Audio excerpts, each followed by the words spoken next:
Olá, compartilhar conhecimento. Esta é a missão da Escola Judicial de Roraima e neste espaço, sempre compartilhando experiências e vivências de grandes profissionais. Hoje, vamos falar sobre tecnologia e saúde mental com uma das principais referências na área de psicologia. Ele já está aqui com a gente e está na EJUR.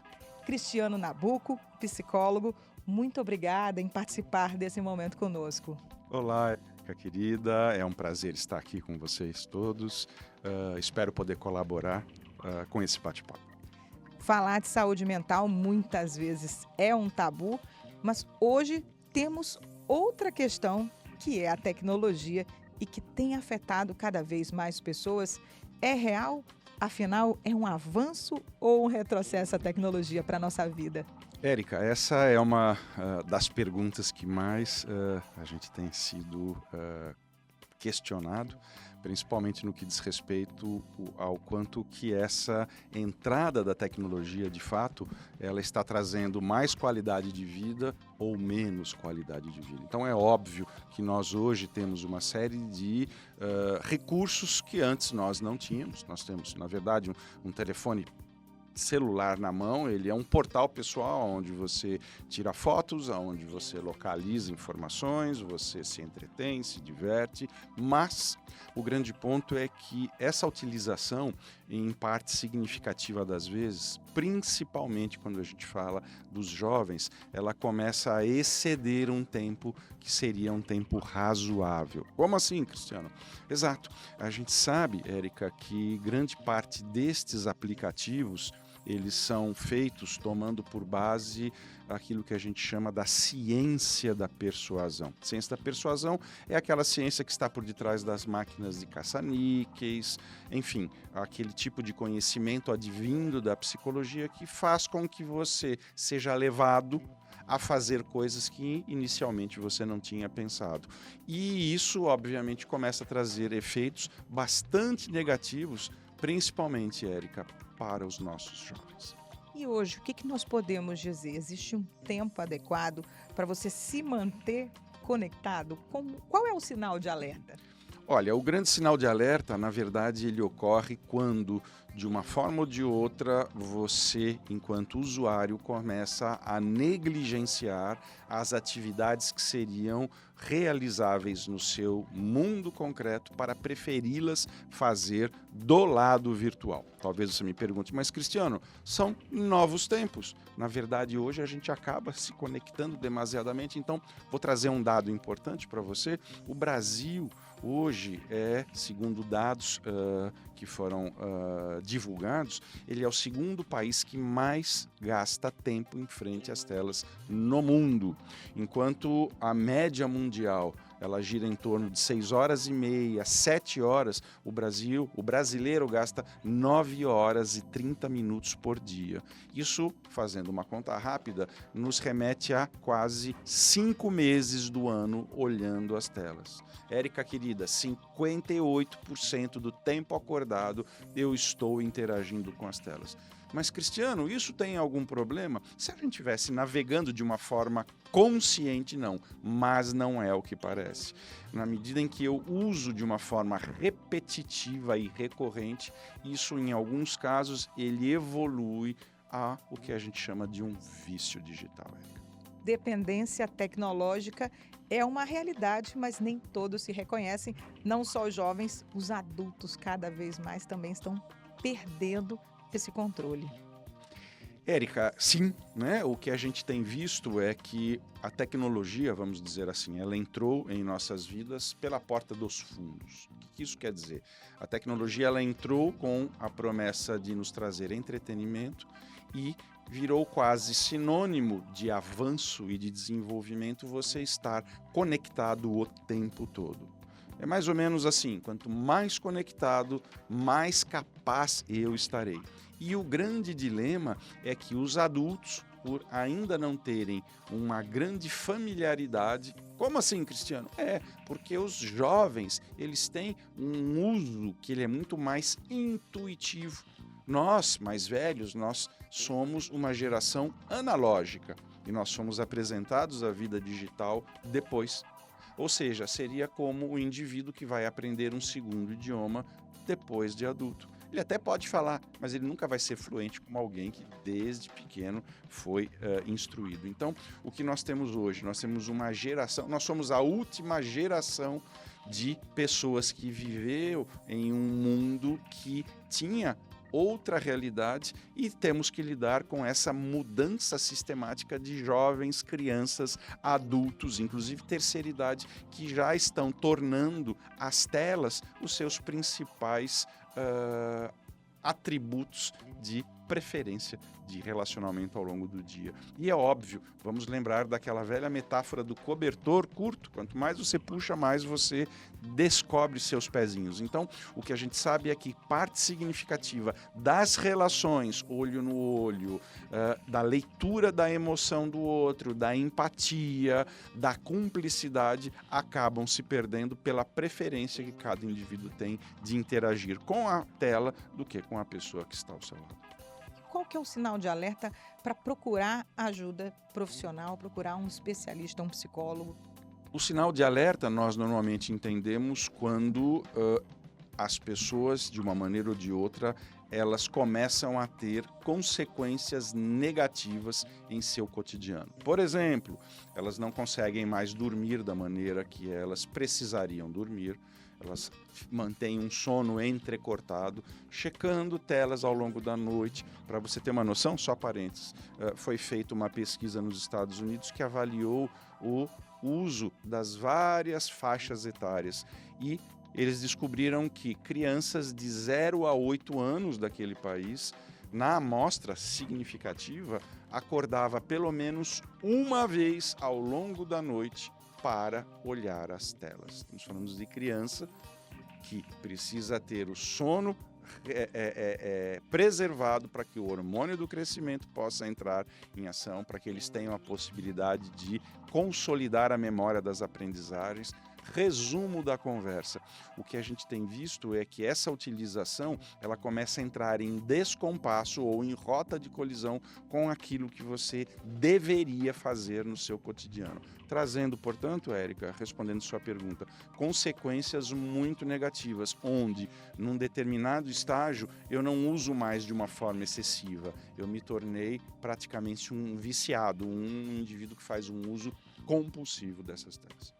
Inclusive, esse é um dos fatos, né, a dependência tecnológica. Recentemente, além de psicólogo, o senhor fez uma participação numa telenovela abordando esse assunto desses riscos para a saúde de uma pessoa, em especial dos jovens. Como é que foi essa experiência? Também foi uma experiência diferente, mas, claro, educativa e informativa para toda a sociedade.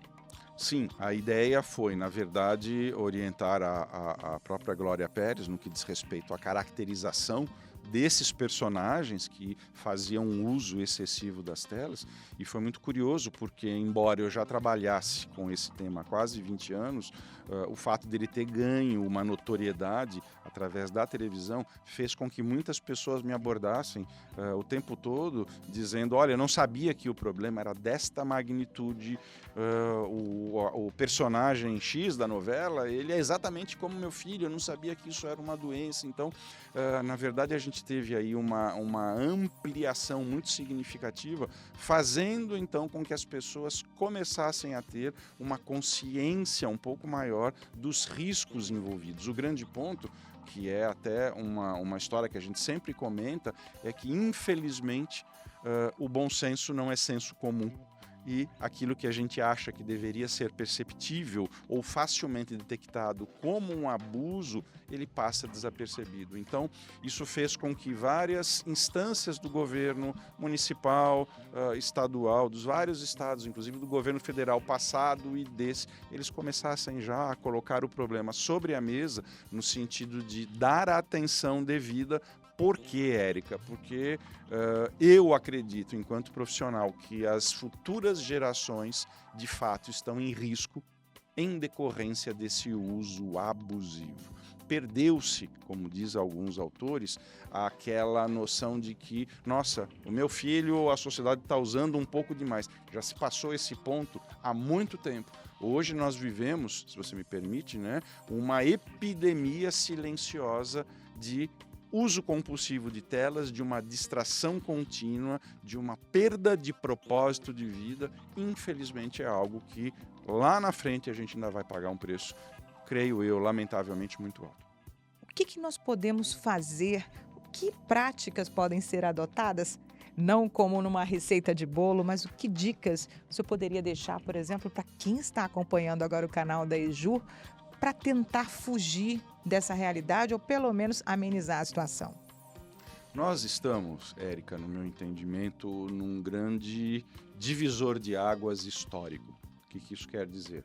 Isso quer dizer que a gente tem a tecnologia presente em nossas vidas há pouco mais de 20 anos. A revolução que ela está promoverá, ela é equivalente, segundo muitos antropólogos, à descoberta do fogo.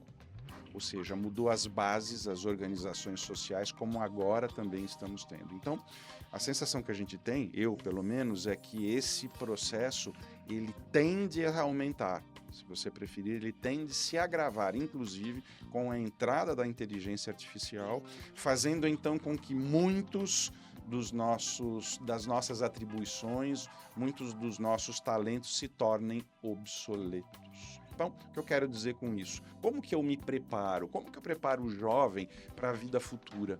Entendendo que, no fundo, essa tecnologia que nós usamos, ela tem que ser utilizada como um meio para se atingir um fim, e não o fim em si. Porque na medida em que eu me torno mais letrado, mais conhecedor desse lado B, do outro lado da moeda, eu me protejo mais desse, vamos chamar assim, desse efeito manada, aonde a sociedade como um todo, não apenas no Brasil, mas no mundo todo, entende que as telas serão, na verdade, o grande elemento que vai capitanear o futuro e fazer, até vai, mas eu tenho que ser, na verdade, o comandante, não ser comandado. O que nós podemos praticar no nosso dia a dia para tentar não fugir da tecnologia, porque como bem foi destacado, não tem como fugir, né? Uma revolução que estamos vivendo. Que práticas que nós podemos adotar, evitar um pouco o celular, ter menos horas, nós podemos tentar fazer esses combinados entre famílias. O que o senhor poderia dizer? Eu acho que a ideia é exatamente essa que você está propondo. Recentemente, dando uma palestra para uma grande indústria automobilística, uma multinacional, ao final o diretor virou para mim e falou assim, mas dentro do que você está falando, você está sugerindo então que a gente volte para a década de 80? Eu falei, ai meu Deus, ele não entendeu nada do que eu falei. Eu não estou sugerindo que a gente jogue as telas digitais pela janela. Claro, vamos ser minimamente sensatos e extrair delas o que elas têm para oferecer, mas dentro do que você colocou muito bem. Então, vamos utilizar de uma forma mais intencional e não utilizá-la como cigarro de antigamente. Quer dizer, a hora que eu não tenho nada o que fazer, eu vou lá, eu fico me distraindo, eu durmo com o celular. Então, eu posso utilizar ao final dessa entrevista aqui, eu vou olhar se tem alguma mensagem ou não. Quando é que eu vou mexer no meu telefone de novo? No momento em que eu estiver livre para isso. E eu não vou ficar fazendo um uso sistemático. Por quê, Érica? Porque eu tenho que ser um bom modelo a ser seguido. O grande dilema, o grande paradoxo é que muitos pais entendem que os filhos precisam regular o uso quando eles não estão disponíveis a abrir mão e serem modelos a serem seguidos. Então, vamos lá. Horário das refeições, telefone celular fora da mesa, longe, para que eu possa conversar. Cristiano, mas qual é a relevância disso? Uma refeição em família por semana já funciona como um aspecto protetor da saúde mental dos integrantes da família. Durante o sono, eu vou deixar o telefone celular fora do quarto. Vamos ensaiar no sábado pela manhã. Sábado de manhã, detox digital, a gente não mexe no telefone, vamos fazer coisas juntos. Ou seja, na medida em que você cria esta relação interpessoal forte, você não precisa buscar no celular aquilo que te falta. Tem uma pesquisadora americana chamada Sherry Turkle, que eu gosto muito da fala dela, ela diz o seguinte, abre aspas, a tecnologia excessiva entra na vida de uma pessoa quando as relações humanas não ocupam o seu devido lugar, fecha aspas. Então, se nós temos indivíduos que não se sentem minimamente nutridos emocionalmente, eles vão buscar do lado digital aquilo que não ocorre da vida real. Então, qual é a grande mensagem? Abasteçam e se abasteçam de relações e você usa a tecnologia para lhe trazer um complemento e não buscar na tecnologia a grande saída para a sua vida. E antes da gente encerrar esse bate-papo maravilhoso, tem uma mensagem que o senhor gostaria de deixar para quem está acompanhando o nosso canal agora? Uma mensagem para refletir? Um desafio agora, nesse momento. Né? Você me pegou agora, né? Eu diria que nós estamos vivendo hoje, Érico, uma época onde, como as gerações passadas já viveram, os mais velhos tendem a falar: nossa, essas gerações mais novas estão perdidas. Isso é um clássico, né?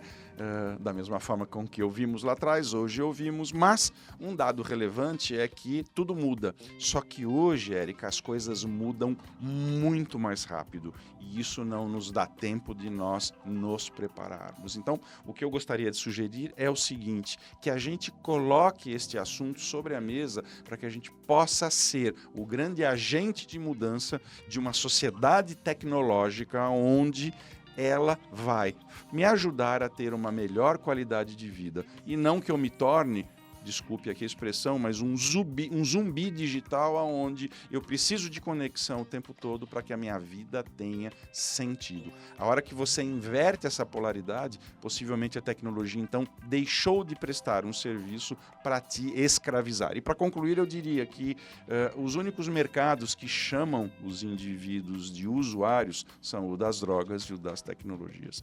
Então, fica a dica para a gente pensar. Eu agradeço esse espaço, foi excelente as dicas. Eu conversei com o doutor Cristiano Nabuco, que é psicólogo, ele é doutor, pós-doutor, escritor, pesquisador, uma larga experiência nessa área. Muito obrigada por estar aqui com a gente no canal da Escola Judicial de Roraima no YouTube. Muito obrigada mais uma vez. Eu que agradeço, Érica. Espectadores, muito obrigado. Muito obrigada. E você que acompanhou o nosso conteúdo, curta e compartilhe. Afinal, compartilhar conhecimento é a missão da EJUR. Até a próxima!